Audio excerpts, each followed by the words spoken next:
Pancasila sebagai pengembangan IPTEK? Konsep Pancasila sebagai nilai dasar pengembangan IPTEK. Setiap IPTEK yang dikembangkan di Indonesia harus menyertakan nilai-nilai Pancasila sebagai faktor internal, mengandaikan bahwa sejak awal pengembangan IPTEK sudah harus melibatkan nilai-nilai Pancasila. Nilai-nilai Pancasila berperan sebagai rambu normatif bagi pengembangan IPTEK, mengasumsikan bahwa ada aturan main yang harus disepakati antara para ilmuwan sebelum ilmu itu dikembangkan. Pengembangan IPTEK harus berakar dari budaya dan ideologi bangsa Indonesia itu sendiri. Sebagai proses indigenisasi, ilmu mengandaikan bahwa Pancasila bukan hanya sebagai dasar nilai pengembangan ilmu, tetapi sudah menjadi paradigma ilmu yang berkembang di Indonesia. Yang kedua adalah pentingnya Pancasila sebagai pengembangan IPTEK. Pentingnya Pancasila sebagai dasar pengembangan IPTEK. Nilai-nilai Pancasila berperan sebagai rambu normatif bagi pengembangan IPTEK di Indonesia, yang artinya mampu mengendalikan IPTEK agar tidak keluar dari cara berpikir dan cara bertindak bangsa Indonesia. Apabila IPTEK bertentangan dan tidak sesuai dengan nilai Pancasila, maka akan banyak dampak negatif yang ditimbulkan. Perkembangan IPTEK yang terjadi didominasi oleh negara-negara barat dengan politik global ikut mengancam nilai-nilai khas dalam kehidupan bangsa Indonesia, seperti spiritualitas, gotong royong, solidaritas, musyawarah, dan cita rasa keadilan. Pancasila dijadikan sebagai dasar pengembangan IPTEK diharapkan dapat memberi dampak luas pada kemaslahatan kehidupan bangsa Indonesia. IPTEK boleh berkembang dan maju, namun harus diimbangi dengan menjaga dan mengimplementasikan nilai-nilai luhur ideologi bangsa di seluruh aspek kehidupan berbangsa dan bernegara. Yang ketiga adalah Pancasila sebagai sumber nilai. Kenapa sih Pancasila disebut sebagai sumber nilai? Karena tatanan kehidupan masyarakat bangsa dan negara itu menggunakan Pancasila sebagai dasar moral atau norma dan tolak ukur tentang baik dan buruk dan benar salahnya sikap perbuatan yang kita lakukan. Yang keempat yaitu kedudukan Pancasila sebagai dasar pengembangan IPTEK. Kedudukan Pancasila sebagai dasar pengembangan IPTEK dibagi menjadi dua landasan, yaitu landasan kebijakan dan landasan etika.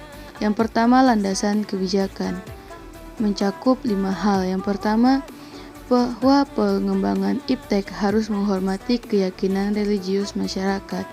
Yang kedua, pengembangan ilmu pengetahuan dan teknologi ditujukan bagi manusia dan dituntun oleh nilai-nilai etis yang berdasarkan kemanusiaan. Yang ketiga yaitu unsur yang mempersatukan dan memungkinkan komunikasi antar masyarakat.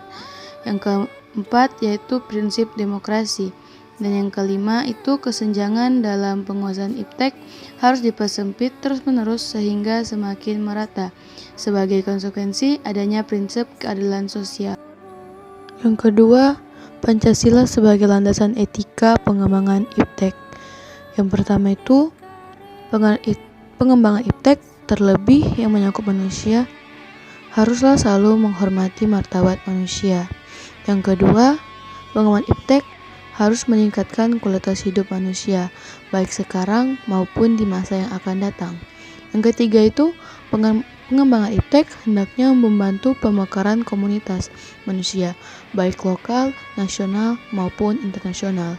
Yang keempat, pengembangan IPTEK harus terbuka untuk masyarakat. Dan yang terakhir, pengembangan IPTEK hendaknya membantu penciptaan masyarakat yang semakin lebih adil. Yang terakhir yaitu esensi Pancasila sebagai dasar nilai pengembangan IPTEK. Esensi Pancasila sebagai dasar nilai pengembangan ilmu pengetahuan dan teknologi yaitu hal yang berkaitan erat dengan bagaimana kita mengembangkan ilmu dengan menggunakan sila-sila Pancasila secara utuh dan menyeluruh dan sesuai dengan urutan sila-sila Pancasila. Sila pertama itu yaitu sila ketuhanan, di mana kita hidup di dunia ini ibarat sedang menempuh suatu ujian, di mana saat kita harus berbuat baik karena apapun yang kita lakukan itu akan kita pertanggungjawabkan di akhirat nanti. Selanjutnya yaitu sila kedua, yaitu sila kemanusiaan, di mana kita memberi arahan atau panduan umum dan khusus kepada para ilmuwan dan ahli teknik di Indonesia.